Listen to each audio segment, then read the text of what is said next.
Welcome to Decades of Horror, the 1980s. Will you put that goddamn map away? Look, I gave you 78 men. You've got the National Guard. He's still loose in my city. Look at that hole he made. That hole right there. I'm looking at the hole.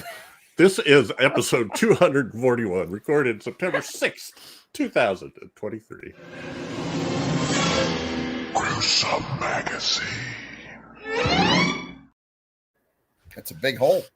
But we gotta let Chad get his yayas out before the episode starts. Hi, my name is Jeff Mohr, and this podcast is about horror films released between 1980 and 1989. Each episode, my co-host Bill Mulligan, Crystal Cleveland, and Chad Hunt and I will tackle another classic or not so classic film from this radical, gory, influential, and gruesome decade. Joining me tonight is Crystal Cleveland, the living dead girl and co-host of the Gruesome Magazine podcast, and back after a 1-month hiatus, which sounds worse than one episode. It'll be like but, a one. You know. Oh, wow. It was like one episode, right? Wow, that's crazy. And well, I'm going to do this here. Well, go ahead. How you doing? Good. I'm great. Thank you. Didn't give you a chance to answer.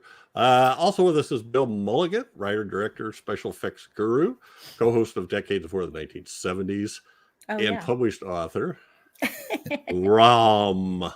Space. He sold all your books, right? I sold a bunch, yeah. Crystal and I just got back from Dragon Con. I'm going to give you a second here. Oh, okay. Also with us is Chad Hunt. He's my guy, comic book artist and co-host of Decades of Horror, the classic era, and the other ones. So anyway, how are you doing, Chad? I don't know. I got a hole over here, and I got a hole over here. I don't know which one the alligator came out. I know there was holes everywhere, weren't there? So Crystal and Bill just got back from Dragon Con. Sounds like you guys had a blast. Yeah. Yes, oh yeah. It was fun. Lots of This people. is Crystal's first experience moderating panels. Mm-hmm. Yeah. And there was like knocked it out of the park. 70,000 people. Yeah. How many? 70,000 people. Yeah. At just our panels. It seemed like a lot. This was the best year I think the Horror Track has ever had. Great audiences, just really packed. So I have a question. Do they normally have people moderate panels their first year? You've been there before, haven't you? Only to visit. Not moderate. Okay. She was moderating a panel. I've never been on a panel there or anything. So this is there were a number of people, not just me, a number of folks who were vouching for you because that's what helped. Okay. I think you've got podcasts so they can see how you do. I was excited. I was happy to do it. Don't get me wrong. But I was also like, oh my God, I haven't seen enough. I don't know enough. I mean, they can see that you put up with us nitwits, so nobody. Someday, y'all are a family, though. Yeah, someday maybe I'll put up with y'all. It was a great time. I really, really enjoyed myself. Panels and stuff. I haven't been to. The only thing I've ever been to was Wreak Havoc, and then went to the World Fantasy Convention in 1990 in Chicago. I do agree with Bill. I think anyone on our podcast could, because we're used to talking. I think that's important. And it's a real fun feeling when I love all cons, small cons, big cons, doesn't matter. If there's anyone in the audience, I'll do a panel. But when there's 100 people in the audience and they're really enthusiastic about the topic, and that because they could have been somewhere else, but they decide to come to you, even though there's 1,200 things going on. Yeah, that energy in the room is really something. It's so honestly, much fun. Bill, I think there were more than 100 people. I think the room is big, and it just feels it was busier than what I thought too. Because I'd be like, okay, it's I nice wish they recorded them. There are things that I would watch for a fee if they recorded them or even watch live. But I don't know if they air them though. I did a panel for the Horror Track on Dragon Con TV. That aired, but it's only aired on Dragon Con TV. Yeah. I didn't actually in the hotel, probably, right? They do air in the hotels, the host hotels, or you can pay $10, I think, or something. To do virtual, All righty. Anyway, well, fun time. We Yes. do have a I movie to did cover one. here today. I did one year before last with Thomas Mariani, actually. Oh, yeah. We did it with Thomas too. We did it with Thomas Thomas is was on a few awesome. of our panels and gives his regards. He's doing well. He looked Yeah. great. Good. Good to hear from him. So also Decades of Horror Gruesome Magazine partnering with Play Now Media on several of their other channels. 70s, Decades of Horror 70s and 80s are on the Wicked Horror TV channel. And lots of good stuff on there. I actually had a list I made up, but I left it in another room of stuff that's on there. But you can go through there and click on decades. So you can click on the 80s. Here's the stuff they got for the 80s. Here's the, whatever you want to do. So yeah, sign up. It's a good deal. You can watch stuff for free and you get ads, or you can pay a subscription fee and get them without ads. Lots of good content. And us. Yep. And they just uploaded all the August stuff. So we get all this long. I think we're around 190 to 240. It's up there now for 80s. Okay. So on this podcast, we start by giving some basic details of the film we're going to cover, followed by each of our first impressions of the movie, and then we'll move into a general discussion of whatever trips our trigger, and hopefully it will relate to the movie. And our movie is Alligator, 1980, directed by Teague, written by John Sayles. The cast includes Robert Forster, Robin Riker, Michael V. Gazzo, Dean Jagger, Henry Silva, Sidney Lassick, and Jack Carter. The production company is Alligator Inc. Productions. Filmed in LA. Production dates April 30th to July 9th, 1980, and it was released November 14th, 1980. Another title was in Mexico, it was known as Alligator Terror Bajo la Ciudad.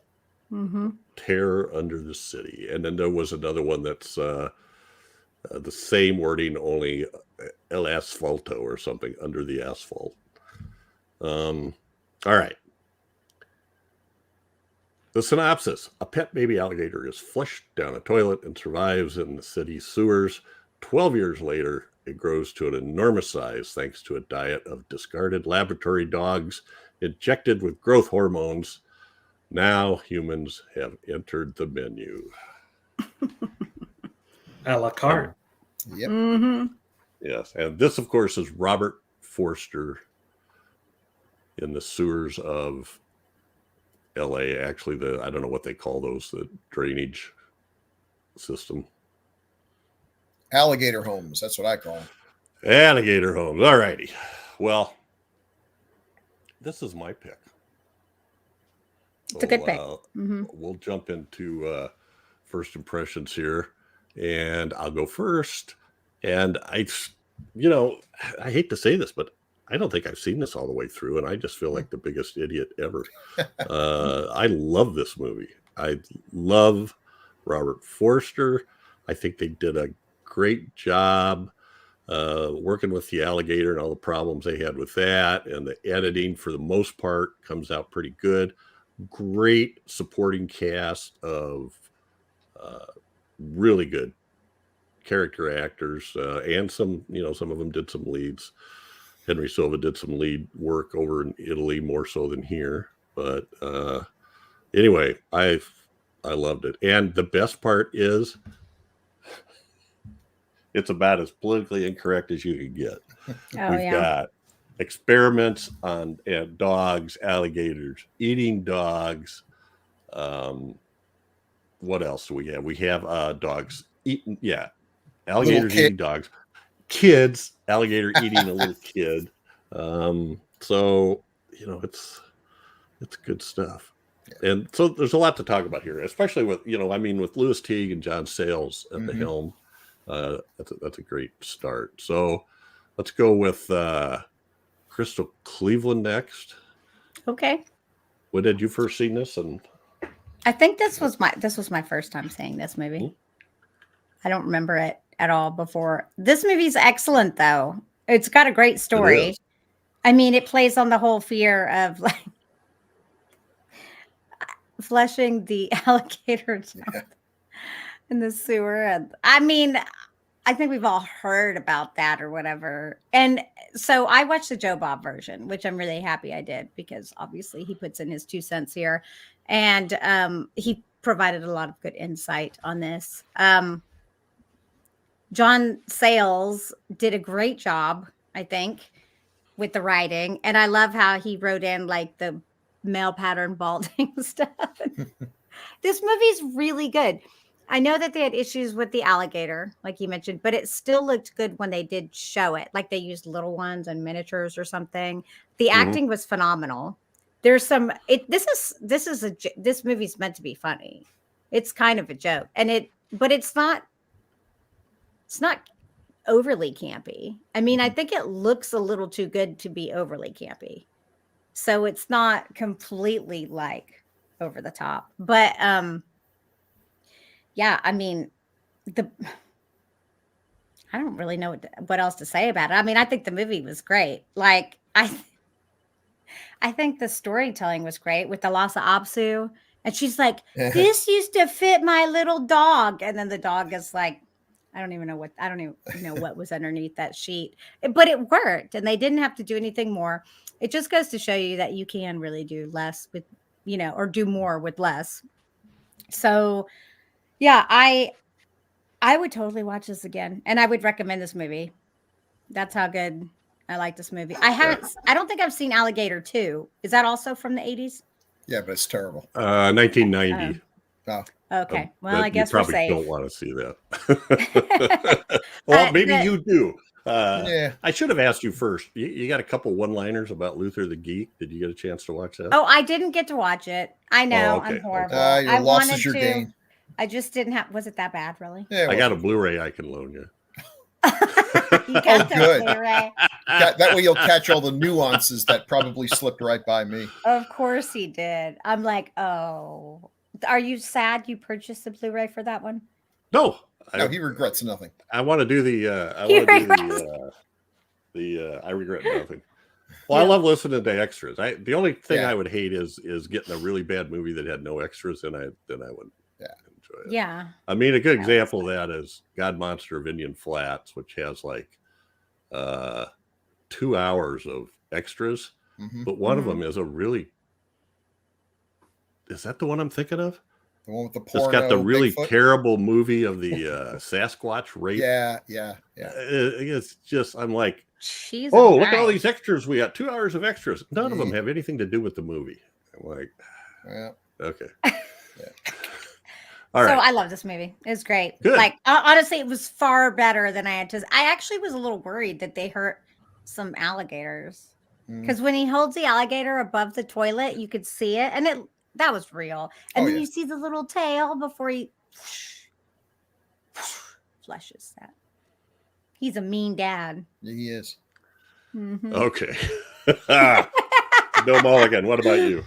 Yeah, isn't it amazing what happens when you have a good script by a good screenwriter? It's like the rising tide lifts all boats. Now the actors that you cast have good dialogue and compelling stories, and we're willing to forgive that maybe the mechanical alligator isn't working any better than Bruce the shark did in Jaws. But actually no, I think this mechanical alligator is way better than Bruce the shark. But they still had a lot of problems, so they worked around it. They were creative. This is a really good movie. This is so solid. You're almost embarrassed. You read some critics' reviews of it, and they're so begrudgingly telling you how good it is. Like, I don't really want to say anything good about a movie about alligators, but yeah, it's absolutely terrific, and it starts with a good script. It really does. Yeah. And if you want to see the difference, watch the sequel, which has a lousy script and is a lousy movie. If you have a good script, the worst that they'll say about your movie is like, great idea, not great execution, but still the first words out of their mouth is great. You've got that going for you. You have something there. And how many times have we watched a movie that had a good cast and even had a germ of a good idea, but the execution was just wretched? This is really just well done. And John Sayles, hell of a writer. Louis Teague could, he didn't do a lot of stuff. I'm always surprised at how little he did, but he's got a few real winners, and this is one of them. So this is how to make a low budget monster on the loose nature's attack horror movie. And we're talking about maybe doing a panel next year on animal attack films, and this would be pretty much at the top. That goes in there. Yeah. All righty. Thank you, Bill. Chad Hunt. That's my name. Don't wear it out. Is that your Frankenstein versus the Wolfman? I can't see the whole shirt. Oh, there's. No, it's my Frankenstein's monster. Is that Mike Plug T-shirt? This is another artist's take on Plug. I think. Cool. Oh, that's nice. Oh, okay. Cool. But yeah. What was I saying? Oh, Alligator. Alligator. Yeah, Alligator is one of my favorite all-time giant monster creature on the loose movies, and it's just every time it's on, I'll watch it. If I see it's on, I'll go out of my way to watch it. It's just a great movie. Like you guys brought out, John Sayles is no slouch when it comes to screenwriting, and he wrote a great monster movie here with plenty of characters that you care about. A lot of humor that didn't feel forced. It was natural, natural humor, funny stuff. There was some great acting by Robert Forster, especially when his little buddy in the sewer got caught by the alligator, and he was traumatized by it. Just a great scene. And the great Sidney Lassick, man, what a creep, what a creepy dude. Yeah. But he's good at that. That's what he's good at. And as the pet store owner, just great stuff. Even the jokes about Robert Forster's hairline. So funny. I didn't appreciate it that much until later when I watched Jackie Brown, and they made references to the hair plugs he had in. So that was kind of a callback to Alligator by Quentin Tarantino there. But great monster movie. The scene of the alligator erupting from the sidewalk, from the sewers is iconic. Oh, yeah. I mean, everybody remembers that. A great use of miniatures there. And it's an all-around great monster movie. The great story. It's one of my favorites. I've seen it about 5 or 6 times over the course of my life, and it's never disappointed. Oh yeah, I loved it, and I have a new appreciation for Robert Forster. I need to start seeking out some of his filmography. So before we move on, though, it is now time for Taglines with Chad. You sure it's that time already? Come on. There's probably only 1 or 2. It doesn't feel like it because I'm looking here and there's 50 taglines. I couldn't wait. I just couldn't wait to get to them. Everybody get ready to press the fast forward button on your YouTube screen there. All right. Taglines for Alligator are as follows. Beneath those manholes, a man-eater is waiting. Okay. Yeah. I mean, manhole's a funny word, though. Manhole is funny. Inside those manholes, a man-eater is waiting. Oh, I'm sorry. I read that wrong. He's up from the sewers and nobody's safe. Okay. Okay. At first, no one believed, but now no one will ever forget. That's kind of like, I don't know what to say about these. Some of them are just a little too spot on, and then that's kind of a little bit. Yeah. I kind of like that one though. Beats the first two. It lives 50 feet beneath the city. It's 36 feet long. It weighs 2,000 pounds, and it's about to break out. Does it actually? It doesn't live 50 feet beneath the city, does it? 36 not feet. 50. No, that's how long it is. No, 50 feet was beneath. Well, what were you saying? That's what she I was saying. It's not really 50 feet beneath the city, though. Really, pretty much they barely go down, and there it is. Yeah. There's numbers. There's number. Yeah, that's it's 80s numbers. All right. It lives 50 feet beneath the city. Well, they said it twice, so it must be true. Yeah, I guess so. It's 36 feet long still. It weighs a ton still. And it takes the fun out of a walk through the sewer. Chris Christie. What? That I'm not is kidding. that is I'm the not- worst Takes the tagline that's fun? ever been written on this show. That one There's right a- there. That is Takes the the fun. worst tagline Oh, wow. ever. I loved it. I loved it. I mean- Apparently, you haven't read all of them yet. Oh. Yeah. Oh, yeah. There's better. Okay.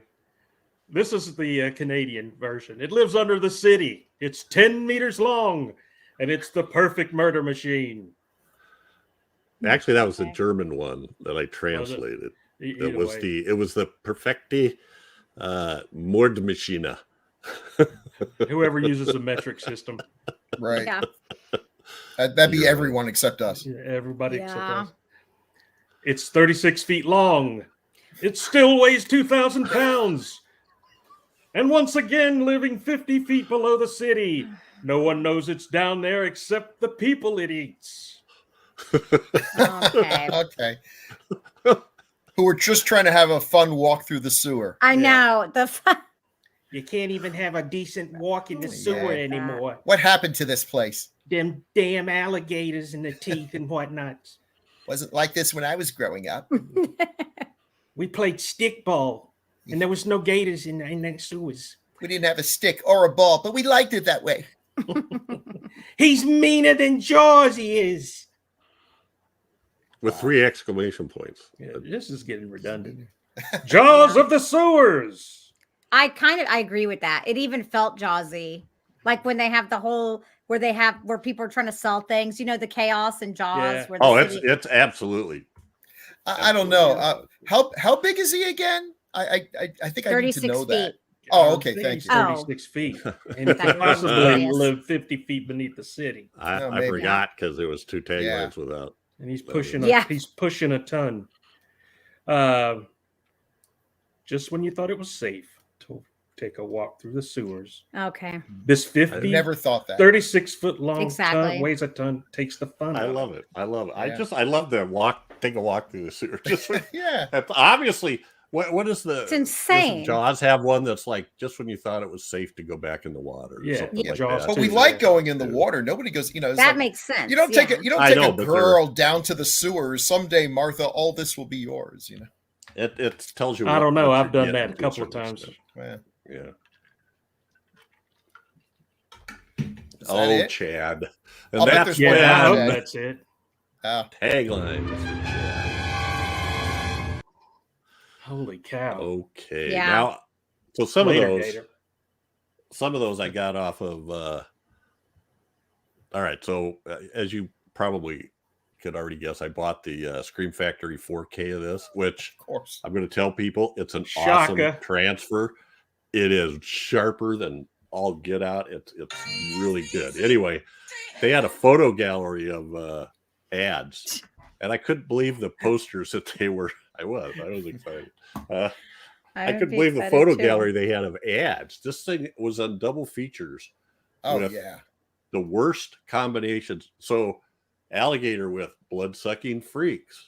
Ooh. Oh, Uh, but this movie. chemicals actually good. kind of makes sense. Motel Hell. Mrs. You know, you want- Doubtfire. Movies Okay, where they I- cut larynxes. Anyway, I think Motel Hell is a good movie, but it's I do too, but- it's campier than this film.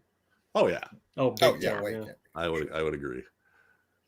Well, let's take a look at the posters and see if we can find any of these taglines. Oh, well, that. In case you Yeah. forgot, That's a long great it was. poster, though. It is a great poster. It is And nice. it gives us all the stats that we need. Yep. Like that's clean. It makes sense. You know what you're in for. recreates an iconic scene in mean, the movie as opposed yeah. to, Yeah, I'd put that. you know, some of the ads had a giant alligator. I kid you Uh-oh. not, straddling a Twin woman Towers? in a low cut gown. Oh, No yeah. way. No. Only the Chad, opposite Wow. direction. Her No head was about way. even with her stomach, and his head. I'm not Oh. kidding. Oh, my. From the guy who drew the poster for The Nest. Yeah. Yes, most likely. So yeah, we like that one. That's as good. Yeah. That's the one I remember seeing the most. Yeah, me too. Right. I, in fact, I was trying to find a good copy of this first one, Bill, but all I could, the one I could find that was the best, most of them had creases in it, like it came with something that you bought. Well, they used to fold posters up when they sent them to the movie theaters. Yeah, Now they were horrible. They roll them, but okay. they Yes. would fold them up Instead of rolling them. Okay. Mhm. So in this one, the one I saw the most was the one, a Spanish version of that had the El Asfalto or as They got to put his stats on every poster too. Right. They do. Tell us about the Maybe. alligator, Johnny. Well, he's 50 feet long. He lives beneath the city. Well, and this is also something this is sort of happens, and they do a great job in the movie with those shots in the sewers of having that blue backlit light down there. It just is cool looking. And then What? From our friends in Eastern Europe. Alligator. I love like Hi, Czechoslovakian alligator. and Polish posters. I They're kind of crazy. like it It's in a awesome. way. It doesn't. It wouldn't make me go see the movie, but I like it. I mean, it looks like it should be for a band, not a movie. Ah. Yeah, I just love that one. alligator. Okay. Yeah, they got the Mr. Robot. So I don't know. Do we want to? I kind of, anyway. Let's go through some of the slides that we got here. So Louis Teague is the director. This is like his second. I think that may be right. Directing after The Lady in Red. Which is a good film, by the way. Yes. Yeah. Yes.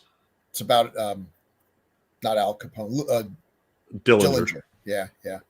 That was a famous, woman friend pointed him out in the theater to the FBI because she wore a red dress so they'd know who she was, I think was the story. Isn't Pamela Sue Martin in that? Yep. Yeah, I think that is her. Anyway, We've already done. I think 80s has done all of these. We did Cat's Eye, and I think in a prior version they did Cujo. Who could forever forget Cujo, man? Right. That's one of the better Stephen King Just adaptations. one of the most harrowing films I've ever seen in my life. And also one, I actually think that the film fixes some of the mistakes that the book had. There are some changes in it that I heartily approve of. Not to spoil anything. But I think he's most famous for, I guess, Romancing the Stone? Jewel of the Nile. Jewel of the Nile. Okay. The sequel. Which was the second one, right? Yeah. Right. But yeah, that's great director. He did a lot of TV shows and stuff. Yeah. Too. And he's done something recently that I think he's kind of proud of. It's was an online series called Charlotta TS. By recently 2010. That's the most recent thing he did. But when I looked it up, you could see the web series on YouTube, or you can watch a feature version of it on Vimeo. Both are free. I'm not entirely sure, but I think it's about a transgender woman coming over from Europe trying to find her identity, kind of. One thing I wanted to bring up. So in this is weird. In his credits, it lists Justice League of America from 1997. I have no Although idea it says he's uncredited. And in the I would trivia, too. Is that the TV show, the TV movie? Yeah, yeah. Okay. Yes, pretty bad. Yes, and he says that he didn't have anything to do with that.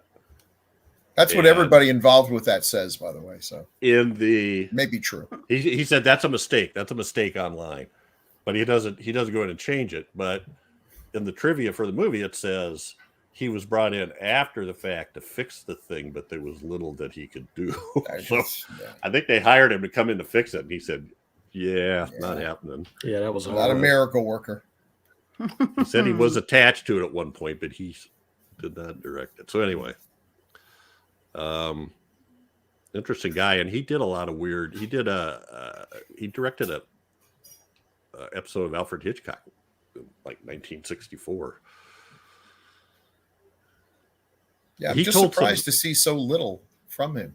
Well, he told some stories, and I forget where I read this, if he was telling the story, but he ran like an art house, like I forget what the name of it was, something like Cinematographer 51 or something in New York, and it was like one of the first ones, they said, and that like Jim Morrison and Janis Joplin used to go there a lot, and at any rate, and then he finally got into editing and working with Corman in the 70s. Mm-hmm. But they said it took him a while because he was, and he says this straight out, he was, how do I say this? Participated in a lot of substance abuse. Oh, yeah. It wasn't until he decided to straighten out around the time of Alligator and Lady in Red that he got his act together and started working on stuff. Good. So anyway, and I think he got the job for Cujo because Stephen King really liked Alligator. Yeah. So interesting. I was going to say he got a lot of action out of a pretty slow moving critter. So one I could easily see it's like, hey, let's see what this guy can do with a giant Saint Bernard. So yeah, there's a dilemma there because alligators can actually run pretty fast for short periods of time. Sure. But there's no way that they could have done that with their. Yeah. But I think it's scary. I think that slow moving unstoppableness of the creature as it's pushing itself out of like Chad was saying, it's such an iconic scene when it's coming out. He's not breaking any speed records, but you're not going to stop him. Mm-hmm. He's getting through. He was also the production manager for Woodstock, the movie. Wow. One of them, anyway. So, hence seems like a guy with a lot of good stories. Yeah. Parallel. Yeah. Well, and again, worked for Corman, was a second unit director for Death Race 2000 and Avalanche. Okay. Yeah. Which was where he met Robert Forster. And they told the story about how he told Forster when he got his first directing job, he wanted him to be in the movie. And Forster said, well, send me the script, call me up. And so when he was involved with Lady in Red, he called him up, but he didn't really have a good part for him. And Forster agreed to go do a small part for nothing. He said, I'll just come do it. It must have been a day thing or something. But everybody said it was that he did a really great job. And so then when Alligator came up, then he brought him in for the lead role. So they made a connection in an earlier movie that didn't seem like much. There's tons of stories like that around this movie. So the writer, John Sayles. Oh, yeah. The Howling and Piranha. I mean, a bunch of stuff. I just put in like the genre ones, the ones that our fans would probably be most interested in. Mm-hmm. These all, they all, Brother from Another Planet's just a genuinely well-made movie. Even the critics like that one. But Battle Beyond the Stars is just a whole lot of fun. Piranha we've done. Piranha's great. And The Howling is, The Howling is the best standalone werewolf movie that doesn't have any sequels that I've ever seen. There you go. Yes. Thank God they didn't. Y'all have some real issues, okay? They didn't y'all sully its reputation. Y'all don't know good cinema. My sister's a werewolf. Give me a the marsupials. So but wasn't that Christopher Lee? It was. Yeah. It was. Oh, so therefore by default, it's excellent. Wow. So the brother from another planet for our listeners that are not seeing this on video, Battle Beyond the Stars. shooting rays through there. Piranha and The Howling. And one of mine that I had forgotten that he did the screenplay for was 8 Men Out. Mm-hmm. The baseball movie about the Black Sox scandal.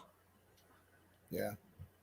Yeah, He's cool. a great writer. He really knows how to make interesting characters, especially in a movie like this that's expected to be like a B movie type. Oh, this is just a horror movie. The script was really, really good for this kind of movie. It's too bad that he stopped writing horror movies. Like, that's unfortunate. Yeah. Well, and he used I think they said he used the money he made from this to do the Secaucus 7. Yeah, crap. What? Wow. It's sort of, what's the other movie? What's the crap? No. It was a really famous movie, was nominated for crap. Four friends all get together. And, let's see. Mate One? Not horror, so it's crap. The guy, and even Joe Bob.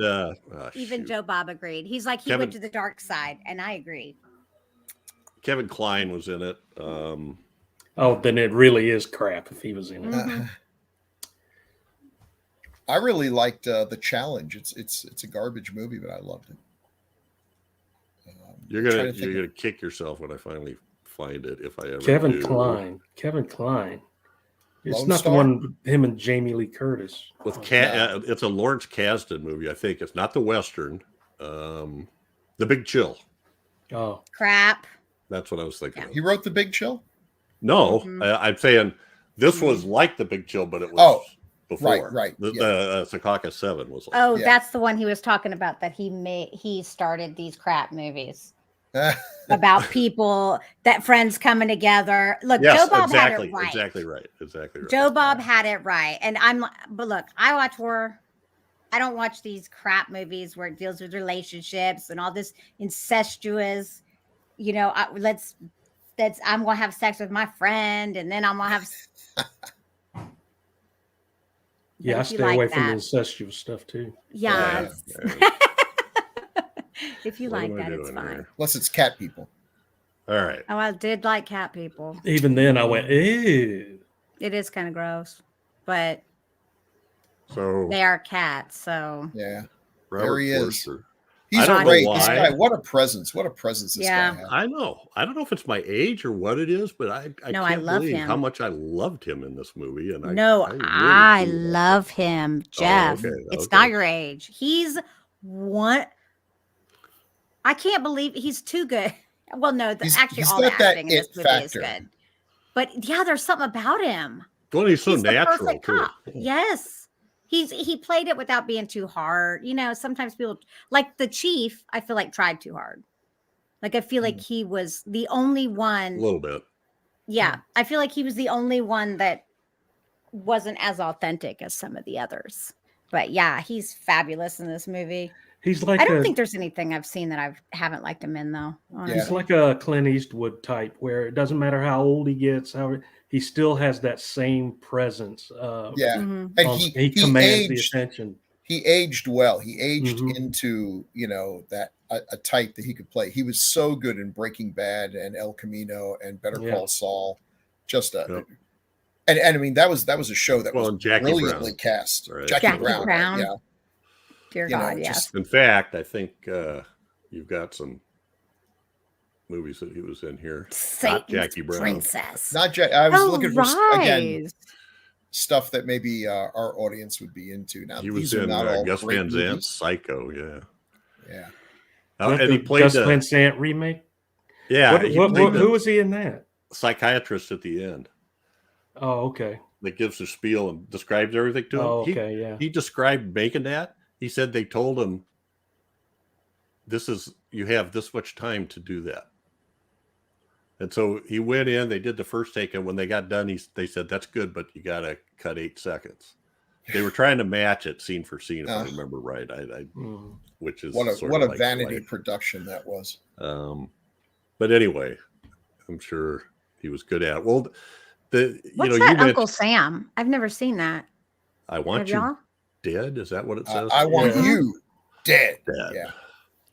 If I recall, has it's anyone seen this it? literal zombie thing. He literally walks around killing people, and it's I haven't- just not good.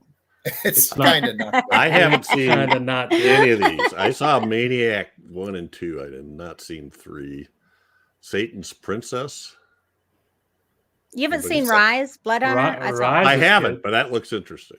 Rise is with good. Lucy. Isn't that Lucy Liu? Yep. Hmm. I feel like it is. Yeah. Okay. And then I've seen it Scanners once. is like, how many Oh. sequels of Scanners is that? He You got made a Scanner lot of Cop. movies. You got Scanner Dog. You got all kinds of movies after that. And he was in how many is this here? This is something like, as an actor, 189 roles, but most of them are really subpar for a guy this good. He just didn't get cast in the kind of pictures that he should have been. I don't know what the story was, or if it's one Well, of I those feel like things he's more of a character actor, to be honest with you. yeah, This but they role were- worked for him as the lead, but I don't think that he's. Yeah, but He's there's a lots of character actor. roles for secondary roles that are better than Maniac Cop 3. I mean, he wasn't even necessarily fair enough. a lot of Yeah. these. Maybe Well, after a while, if you make too many movies, people start disregarding you as a legit actor. I don't know. Well, I will tell you that if you act in horror movies, people think you can't act. Now You start Tarantino losing respect. and Tarantino's good like this saw what he was capable of and put him in Right. Jackie Brown, which I think is and I love Tarantino. He's my favorite living director.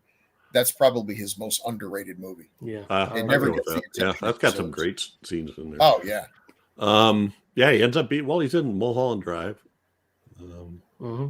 later on. He tells a story about his first part was Reflections in a Golden Eye, which it starred Elizabeth Taylor and Marlon Brando. It's one of those movies Crystal doesn't like. Bizarre no. tale of sex, betrayal, and perversion at a military post. That sounds like a movie But Jeff. he was he was required to. They asked him if he could ride a horse, and he said, Sure. "Well, he'd rode. I'd sat on ponies when I was a kid, so I said, yeah, like every Put on a actor does." merry-go-round. Yeah, you of lie. course. And then he gets there, and I forget if he read it in the script, but he thought, they're not going to do that. He's supposed to ride this horse naked. He's kind of a crazy character. His character's insane. He's supposed to ride a horse naked. And so, according to him anyway, they gave him this little flesh-colored pouch with some flesh-colored tape on it. And he screwed around for a few minutes trying to get it to work. And he decided, screw it. If I'm going to do this, I might as well do it right. So he rode the horse naked. I have not Was seen there? it. Okay, here's the thing. That's asking someone if they can ride horses is one thing, but because I used to ride horses as a child, and I could ride a horse. I could but naked. And was there a saddle? I mean, what are we talking No, here? It's not it's all bareback. Okay, Ooh. that is And at full speed gallop. that's look. Let me just tell you, Did he ever that's- have any children? That's He did, irresponsible. he did. No, Yeah. but riding bareback is completely different. Well, That's it might have just been so riding stupid. bareback with I'm just going by a picture I saw. That is Um, so. But if they said, so- "Can you ride a horse?" Yeah. You always Can say I ride yes. a horse naked without a saddle? No, don't you ever say yes, you can ride a horse without a saddle unless you want to be Christopher Reeve. Unless you would be a he was an flesh-colored lump on the experienced- side of the road. Yeah, he was an experienced rider, and even still with Look the what happened. saddle fell off. But without a Mhm. saddle, it's very hard. Very, because what do you hold on to? How do you control the horse? If you're not experienced, you have no idea what you're doing. It's so The dangerous. flea bites alone in that area of your body. Well, would be, ticks. What yeah. about ticks? Ooh, Yeah, worse. them too. Ticks. Well, now you got me feeling bad. I gotta try to find a picture here. In your Ooh. manhole. Yeah. Yeah. Ticks. Oh God, no! Now I'm scarred for life. So that was Yep. his first film role. He was in a play before that. Shoot. But I'd probably say yeah too. Yeah, so would I. Yeah, I mean, okay, Really? I guess. Well, Naked? And this other movie. well, no, uh, yeah. well, he said when he got there, he saw a stuntman riding a horse. Oh, good. And Naked. he told John Huston, can't can't I do that myself? He didn't want to get cut out of the picture out of anything that he could possibly do because it was his first thing. John Huston directed it. I'm not seeing a picture here. For some reason, a movie with Marlon Brando and Elizabeth Taylor doesn't have any pictures of Robert Forster riding a horse naked. I guess that makes I sense. saw a picture somewhere. It must have been in the so maybe there was a saddle. I don't know. Could have been one of those little saddles that doesn't show up. I don't know. So one of those? Yeah, one of those. Doc but also hanging up in his closet. I want to see, and this is what happens. We find out about these movies. I want to see Medium Cool, which is one that he was like his first starring role, I think. That he was got some critical recognition for. Well, he's very good, and you can see in this one, something about him. I'm sure they didn't expect this was going to be a great movie just on the premise and all, but he gives it 100%. Yeah. And that's the mark of a real pro. Yep. Well, and I saw something in connection with him. It wasn't like a quote of him, but it was that old thing with there are no small roles, and you have to go in, and do your best no matter what you do. Because, so did you guys see that? To kind of jump ahead, but it's kind of about Robert Forster, that Bryan Cranston was production assistant on this movie. Yeah, that's funny. There's an interview on YouTube where he talks about it for a few minutes. Oh, okay. Yeah. Well, and it's on the so go ahead. I mean, what I thought was impressive was his story about Bob Forster. Oh, I didn't hear that. Oh, well, he says this is why I wanted to do this. It's an extra on the disc. So what he did, he started out being a production assistant, and he was like a career. He was just like running stuff back and forth from the office to the set, papers and I suppose script changes or whatever. And somebody came in the office and he heard him in the other room going, "We need another assistant on the effects." And he said, I just jumped up and said, "I'll do it." I thought, it can't be as boring as this. I'm not learning anything here. So he went out to do the effects. He ends up being the guy who has to mix up the blood. There's like a big vat of blood. He had a picture of it with a big wooden paddle that has like gallons of Caro syrup and dye. And then he says, I'm tearing off pieces of foam and throwing them in there to be body parts. And then that's the stuff then we have to go stuff it in the alligator for the explosion at the end. And so they tried it. And I think I don't know if it was Louis Teague or the effects guys that said, we need like 3 times more blood. So then he said he was running all over town trying to find Caro syrup because he didn't have time to go bulk on anyway. I just thought it was funny. Well, then he said they had a van that was a shuttle down to where they were shooting down in the sewers, the Los Angeles River or whatever they call it. And Forster was the last one to get on. They just mixed everybody up. There was no specific drivers for anybody. And Forster got on, sat next to him, and at some point started a conversation. But, "Hey, how you doing?" "Hey, I'm Bob." "I'm Bob." I'm Brian. "What are you doing for this picture?" "Oh, I'm a special effects assistant." "Oh yeah, well, what are you doing?" "Oh, well, that's really interesting," and all this stuff. And Bryan Cranston took that as his entire career and used that as a lesson of all the people it takes to make a movie and how you can change somebody's day with just some little short conversation where you're interested in what they're doing or about them. So then later he says we have him on Breaking Bad, and he comes on, and I go up to him and tell him that story, and he goes, "You remember that?" He goes, "No." And which he loved. He loved that too, that he wasn't like going to pretend like he remembered. It was like, you don't remember the movie you made 35 years ago that you sat on the van with me for 15 minutes. So anyway, it was a neat story, and he was really impressed with it. And he said it was kind of how it changed the way he thought about, making movies and the people he worked with and stuff like that. So That's cool. Cool. And everybody that you could find just was like, he's like the nicest guy. All righty. Bob Forster. Oh, and then that joke, those jokes, the About the hair. balding jokes. Yeah, he put those in. Did he? He put them in. Everybody agrees. Louis Teague, Robert Forster, John Sayles all said, normally I don't like it when actors mess with the script, but that was pretty good. Because he'd had people recently tell him he needed to do something about his hair. I don't know if he was in the process of getting plugs there or not, but Why so he didn't just you right wear off a the toupee? That's so much easier.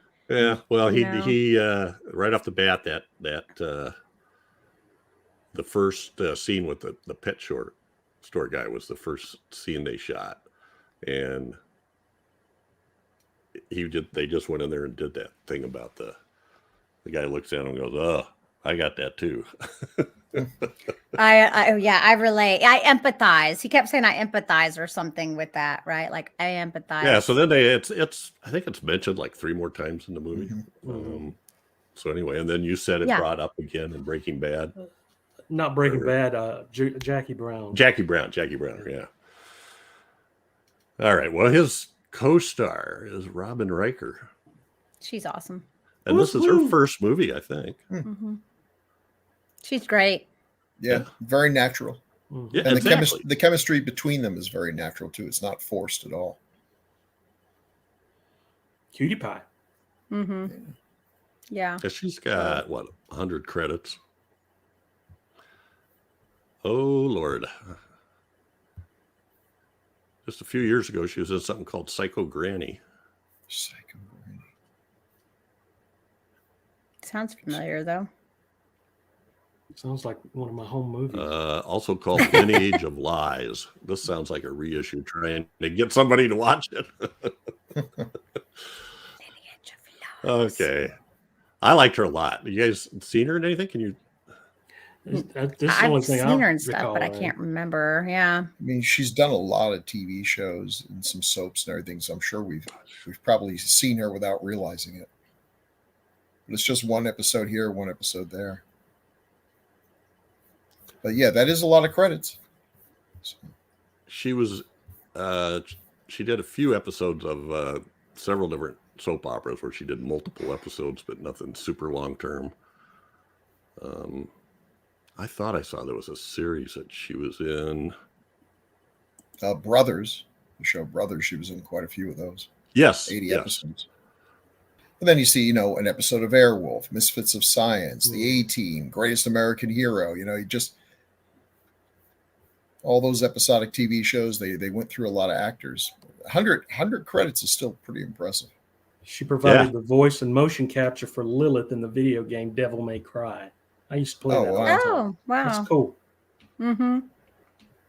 All righty. I thought she was great in here. I don't know. This seems like Michael, is it Gazzo or Gazzo? Gazzo? Yeah. Gazzo. Chief. He's Clark. over the top in this. Like, I honestly. got to catch this alligator. Yeah. He is over the ridiculous. top, but I He love should this have. guy. He should have loaned some of his eyebrows to Robert Oh, Forster. his eyebrows Yeah. are insane. They are their own special effect. They are just Super. I'm sorry. It's gross. it- Like, it cut is Cut him.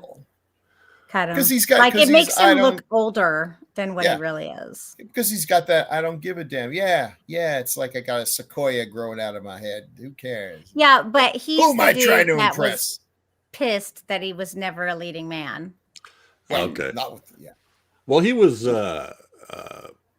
nominated, I think, for an Oscar for Godfather 2. That's the picture down at the bottom. A great role in that film. His eyebrows look better there. Look, they cut him at least They in that trimmed front him a part. bit, Look at yeah. that for Mhm. sure. And cut his hair. Yep. He's got like a mullet going on there, and he doesn't where it doesn't need to be a mullet. Well, he's got that gravelly voice. It's just like Right. that. You know, he just sounds pissed off. Yeah, Just but this that's what normal I voice. want. That's what I want in a police chief. I Yeah, expect yeah, my yeah. police chiefs. These guys have seen a lot. They got to kick ass. They got to yell at all the cops around them. They get nobody. Yeah, it's a horrible job, and that's how you're going to end up. Yeah. Yeah. Why the one thing that bothered me about, I don't know if it's the story or the way he acted, or you guys tell me. The first he fires him. Turn in your badge and your gun. It's out of my control. That's it. That's all he says. Mm-hmm. And he looks real stern. You're like, you cross the line. He does say that. You cross the line. And then after everything's said and done, then he acts like they're buddies again without any. First you try to kill me, then you want to kiss me. Yeah. Yeah. Anyway. Snappy dresser, though. He's a great one. And then we got Henry Silva. He's such an idiot in this movie. Isn't he? But he's That's what he meant was to playing. be. Yeah. Yeah. No, I was just his characters and just That a complete conversation idiot. with the reporter. Dear Yeah, God. yeah. Now, you want to talk about, though, when was that bottom photo taken? Oh, that's the Manchurian 50s? candidate in the 50s. Early 60s. Okay. Yeah, Okay, so 20 years later, he aged very well He for 20 did. years. I'm just saying. I think a lot of it has to do with those cheekbones, but he aged very well in 20 years. I think Joe Bob talks about this, but that reporter is Sue Lyon. Yes, that's right, from Lolita. Oh wow. Yes. Wow. And then he was in, what was, And so he's talking to this woman who did Lolita, and he's telling her how alligator mating calls. It's just weird. And he's got this leering look in his eyes. He was really good. Which was totally wrong. Alligator calls are made like down here and like that. And the way he was doing it was like, it's like he was calling a bird or something. I just say that because I'm from Florida. That's all I have. Yeah. I have no idea what an alligator funny. sounds like, and Me neither. I never find out. Especially the mating call. Yeah, she's like, "Are you hoping it's gonna bring a mate?" He's like, "I hope so." I thought it is such a weird, funny thing. I thought it was funny. Well, he was such a sleaze, like he. Yeah. Mm-hmm. Oh, who's this pretty girl? Ugh, She's I an know. expert herpetologist. Oh, the snake lady. Well, you can go Ain't back that to the books cute? now. But that's what he's supposed to be. So this is Sure. if you talk about this, we mentioned this is kind of like Jaw. Also, you guys, I posted that link for you guys, but we've talked about this with the Loch Ness Horror, the bullshit or not segment, where where Nessie is Jack the Ripper. Yeah. He's the host of that fake show. Mhm. In that, it's incredible. Bullshit or not. Oh God, this is a bullshit reenactment. And it may have happened just this way. Okay. Well, who else? You mentioned, is it Sidney Lassick? Mm-hmm. Chad, where do you know him from? Oh my God, he's been in everything. But he's always playing this little creepy. He was in One Flew Over the Cuckoo's Nest. He's that's why I remember. That's the first thing I ever saw him in. He was in Carrie. He played the English teacher. Right. Oh yeah. Yeah. He's been in a lot of things, and a lot of TV shows too. I remember from the X-Files, he was on there. He's been in a lot of things, and I don't know, that there's something about him where you feel like the character he's playing is not too far removed from who he is in real life. Well, and I kind of feel like this is the socially inept guy that you just feel like, oh, guy, I just wish I could. Yeah. But yeah, I like him, but at the same time, I'm like, man, I like him in movies, but I don't want to meet him on the street somewhere and that kind of thing. He was in the movie we reviewed, Lady in White. Okay, yeah. I can't remember the role he played. He was in the Unseen, which was that was one from the 80s. I think it had Chris Sarandon in it. So it was an H.P. Lovecraft story type story. Been in a lot of stuff. Anyway. In this movie? Yeah. No, in Lady in White. I was trying to remember. It says Mr. Lowry. I don't know if he was maybe one of the teachers or neighbor or something. Interesting. And of course, his best role, Cinderella and the Golden Bra, where he played the fairy godfather. What? Okay. It's a softcore sex comedy. Wait, and the Golden Bra? Yeah. Yeah, slippers. Come on, slippers are so old-fashioned. So the guy that I don't know if you got that in there. You got a couple things here, Bill. I'm not sure what order to put these in, but yeah, I like that. Oh, see that little alligator? That's exactly what I'm talking about. Look at that tiny little, real little. This is what happens when people are jerks. What's the way? I'm just gonna flush it down the toilet and tell the kid he ran away or whatever. Then he comes back later. How long is he? I believe somewhere in the order of 37 feet. It's 11 meters. Yeah, no one's really sure. But and then we got the few shots of the alligator rampage. Alligator carnage. Yeah. That was so awesome. It is. Mm-hmm. Oh yeah. It just they did a good job, honestly. Yeah. Like working with what I'm really sad about that first monster getting annihilated. Mm-hmm. They're like, oh, it looks so good, and then the rubber was just trash. Oh, right. Sad. Yeah. Yeah. No, the guy. God, there's too many stories to tell about this because it's so weird how this ended up where it's at now. The producer had this alligator. I don't know what he had it made for. Is it Robert Brenson or Brandon Chase? I forget which one. And yeah, hanging from the ceiling in a warehouse. When they went to take it down, it all just fell apart because it was rubber or something. Probably latex. You're right. It doesn't last long. But yeah, how long was it in there? I don't know. What's neat about it is all the different, like a lot of movies we do. There's so many different things. There's miniatures, with like a 12-inch alligator, walking down the street. That's the smart way to do it. Trick it up a little bit so you can't. There's a full size thing that didn't work very well, and then they had a head that was mechanical, like Bohr would use, yeah. And then they also had a back that was put on a sled they could tow behind a boat. That was when it was in the river and they were shooting at it. Oh, that's smart. It helps make it work. Alligators look like they have expressions. Like he's smiling. He enjoys his work. Mm-hmm. They're not, most animals have a kind of a happy little alligator. He is. Yeah. I love the whole concept of nictitating eyelids. It's just. Oh yeah. All they got to do is show one of those, and then you go, "Well, this ain't normal." Yeah. But that whole scene there, he's just annihilating everybody in the top two pictures. There. Yeah, that was just a great scene. I mean, it was well shot. Mm-hmm. It was done fast enough and quick enough where you really couldn't get a good look at the alligator to see any flaws or anything, but it still looked effective and just he was eating everybody. It was cool. Mm-hmm.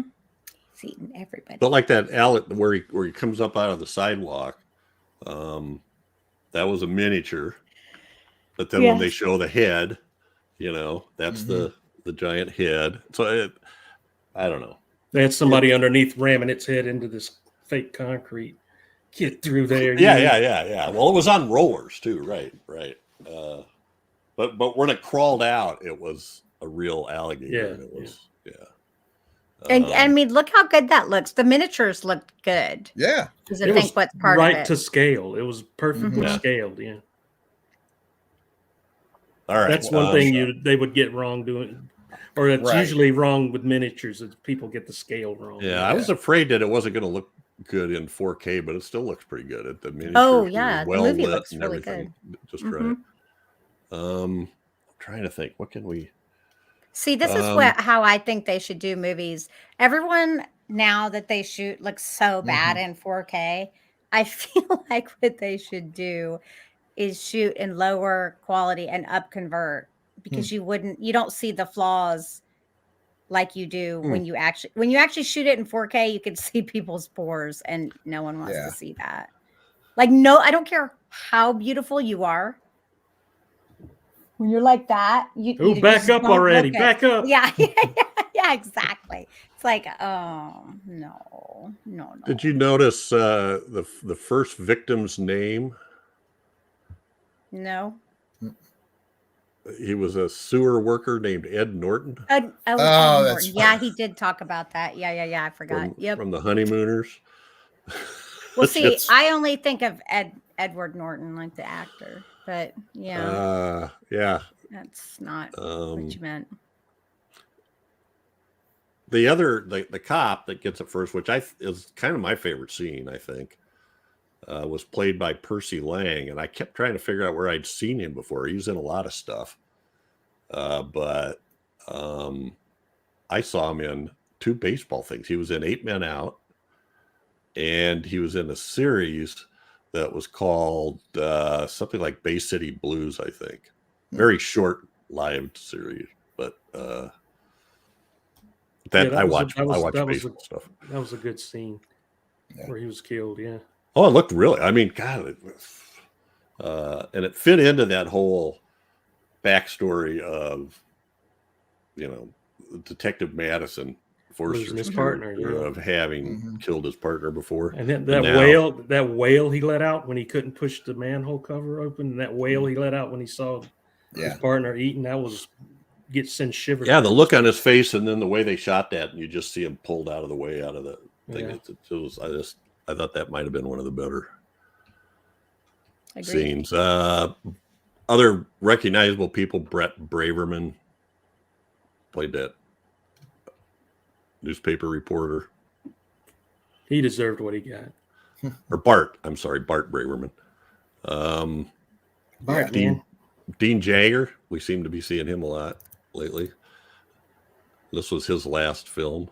Oh. One other guy that I recognized was Mike Mazurki, the guard at the gate into the wedding. Oh yeah. Yeah, he's a famous played a lot of thugs thug character. Yeah, Mike Mazurki. He's one of those guys. He's got 173 credits. So what are we down to here? We got about 10 minutes. So this is a lot like Jaws, right? Oh yeah. Yeah.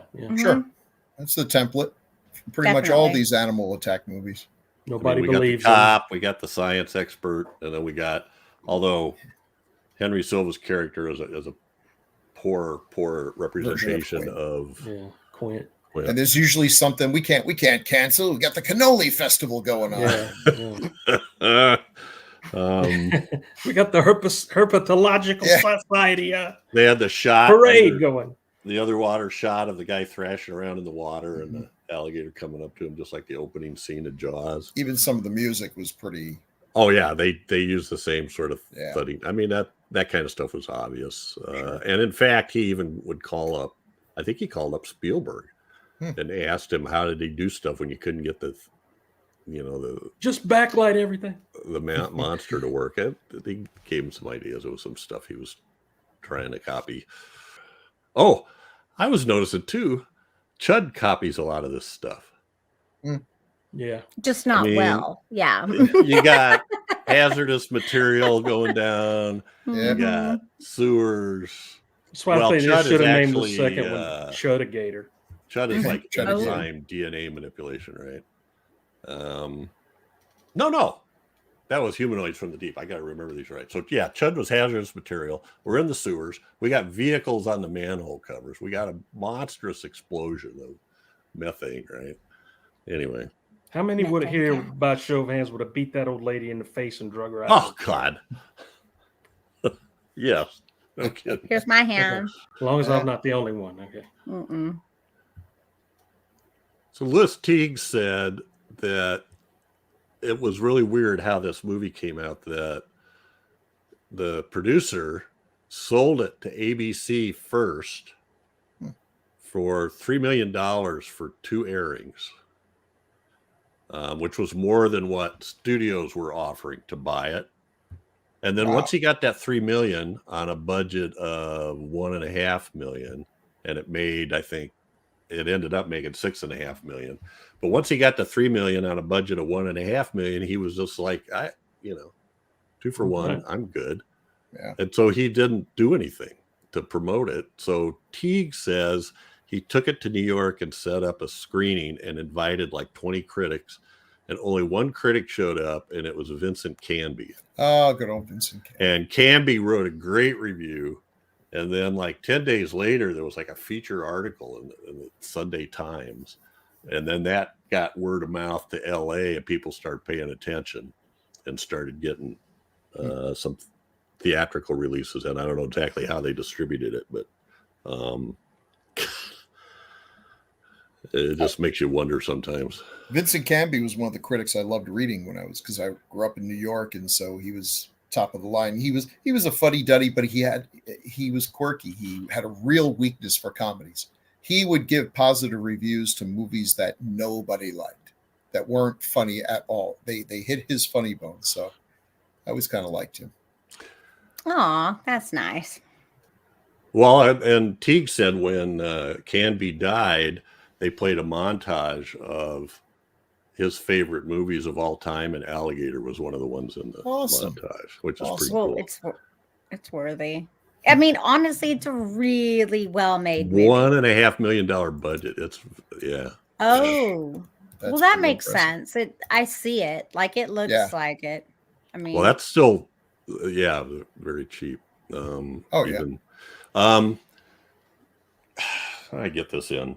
I just thought these were interesting as hell. Louis Teague told a couple of stories about making a movie.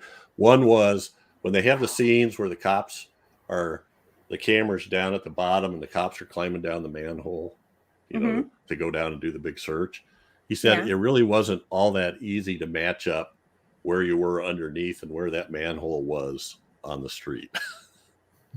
So instead, what they decided to do was just go up and knock the manhole cover off and get all those guys up on the street and then have them come running down and shoot them coming down.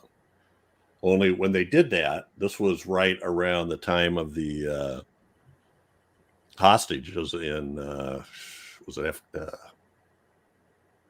Iran, that the Ayatollah had the American hostages. It was right around that time. So people on the street saw these guys jumping up with these black suits on with guns and shit. And so they called the cops, and cops were like, he shouts up and goes action, and nothing happens. So then he sees 2 cops looking down with flashlights, and I had to go up and straighten it out because they were arresting these guys. Didn't they have a permit? They had a permit, but not specifically. I think they just thought, you'll just go up on the street and then come down. They didn't have any equipment or anything up on the street side. They just... So it looked really sus. Kind of the equivalent of going outside a building and then filming people coming in, And then he talked about low budget versus bigger budget, and that in bigger budget, people tend to do more takes. He goes, of course, I came up with Corman, so I like to do fewer takes. But he said there's actually kind of an advantage to doing fewer takes and working faster because it keeps the energy up for the crew and the actors. I agree with that. Otherwise, he said, some actors, they do better as they go along, but other actors, after I do better a few takes, they just quicker. Yep. Maybe that's just because I've worked on poor productions. That's the way you should. Yeah. We're poor and we got to be fast. All right. Well, I'm sorry. I yacked too much, but I just got so excited about this thing. Oh, no. I was really fired up. It's a good movie. Any final comments? Watch this movie. Come on. If you like horror movies. Great movie. It is currently on Shudder and Where did I I tell think you it's on what it- Tubi too, I isn't think it? it's Tubi. Yeah, I think I watched it on Tubi. Yeah, I think I saw it on Tubi, but you can also watch the Joe Bob version, which, as Crystal will I tell you, did. that's I often the watched way it to on go. Shudder. Yeah. Mhm. I never watch that version, and then I get upset. Yeah, So when I make sure find I out watch that it's that on, one. I could have watched it with Joe Bob. Mm-hmm. Gotten It's more all fun kinds with of. Joe Bob. Yeah, it is. All right. So yeah, check it out, everybody. It's really worth it. We have a couple of feedbacks, which I think we have time for. All right. Only a couple minutes. Who wants to take the first one? It's short. I'll take it.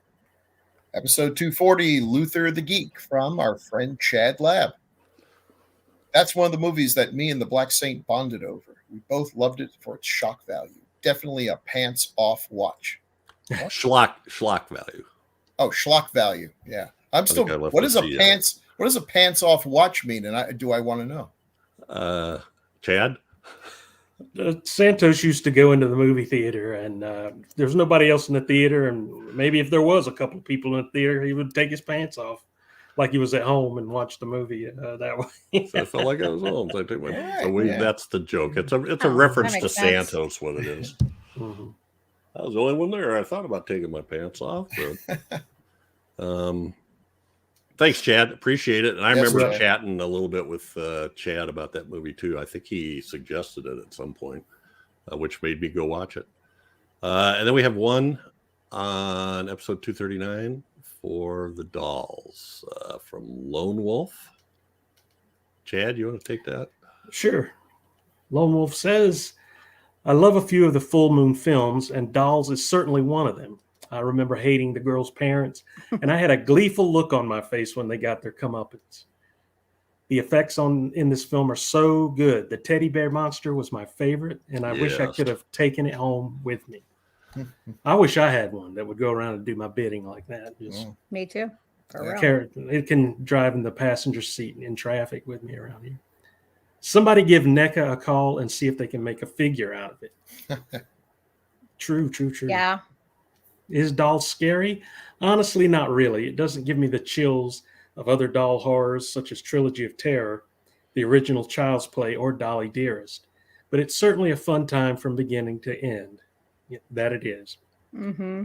Special thanks to Ralph for taking part in making this film a memorable one for me. indeed. Yep. Yes. Thanks, Ralph. Thanks, Ralph, and thanks. Ralph Lone Wolf. is the Appreciate man. it. Yeah, for real. All right. Thanks, guys. Thanks, Lone Wolf. Thanks, Chad Lab. And plenty of ways to stay in touch. We love feedback. So send feedback at gruesomemagazine.com or make comments on the Gruesome Magazine YouTube channel or at Gruesome Magazine's H&R and DOH podcast Facebook group or even on the website where you can also read the blog and check out some other things. Yeah, see? Yeah, Yeah. See, yeah. Yeah. please. Click the link, That's it. you mugs. That's it for this episode. Every 2 weeks, we'll be focusing on a specific film released between 1980 and 1989. Next up, we tackle one chosen by Bill. Oh, Well, as you know, I am all about demons and stuff. And I picked one I haven't seen in quite a while, but I remember seeing it back in the day and really liking it. Fear No Evil, which I'd forgotten was actually the first film by the director who did Lady in White. So let's see Very if it cool. holds up to my memories. From 1981. And where was that? Was that on I believe it's on Shudder. Shudder? Yeah. Okay. It might also be it looks like the kind of thing Joe Bob would like, so I need to check to make sure he hasn't done it. That might be the way to go. Yeah, I just found out he did Angel. He talked about Oh, cool. and I have to go watch that now. I don't know Yeah. how I missed it, but I love that movie because Rory Calhoun. All right. yes. All right. Appreciate it, you guys. Thanks for letting me yap so much. I got too excited and too much to talk about in the time we have. I hope You're welcome to talk. I Jeff. didn't cut that's- anybody off. That's what we're supposed to do. Talk. Yep. Yeah. That's, Talk. that's why we get paid the big bucks. Oh yeah. Yeah. That's yeah. Where you think I got this Alright. fancy shirt from? Yeah.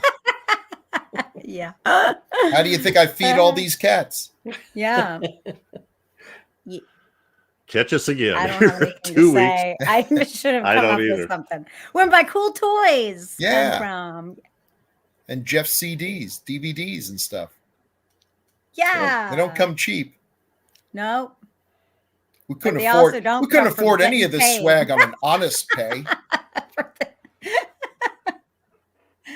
I almost never bought anything until I retired. Now I don't give a shit. That's right. Good. Isn't that the way it's supposed to be? Mhm. Actually, I'm the opposite, though. What did we just buy, Chad? What's the name of that Bela Lugosi cereal? Oh, Phantom Creeps. Yeah. What? There's cereal? Wait, what? No, it's a movie cereal. Movie cereal. You know, like in the old days when they'd show an Oh, episode. oh, I was Cliffhanger. thinking. I was like, wait, what? Oh, There's a I was- website that puts that stuff out. What's the name Dang. of it? I can't remember this. I Now can't I'm remember the name of disappointed. it I now. thought maybe you're getting like know. custom-made cereal boxes with little No, tiny candy robots in it or something. The cereal Like, that sounds cereal cool. Sentinels or something like that, or something. It's called And something. I watched Zombies of the Stratosphere on Oh God! the classic horror channel, which was really cool. I got the Captain America cereal, Yeah. the Dick Purcell from the 40s, and I got Phantom Creeps. So If you love watch the that Captain stuff. Marvel, the Captain Marvel. yeah, cereal, I own that one. That's one of the best ones. That and Yeah. Kirk Allen Superman Yep. cereal. Speaking of which, one of these guys, I think it was Henry Silva, did a ton of voice work. He played Bane in Yeah. a whole bunch of animated things. We the did. Batman animated. That sounds All right. Catch us again here in 2 weeks for another great horror movie of the 1980s, as only decades of horror can do it. Say goodnight. Night, Good night. everybody.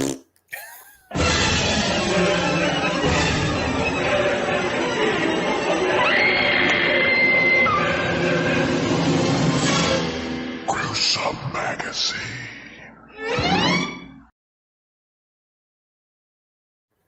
That was a manhole joke, wasn't it? Could be.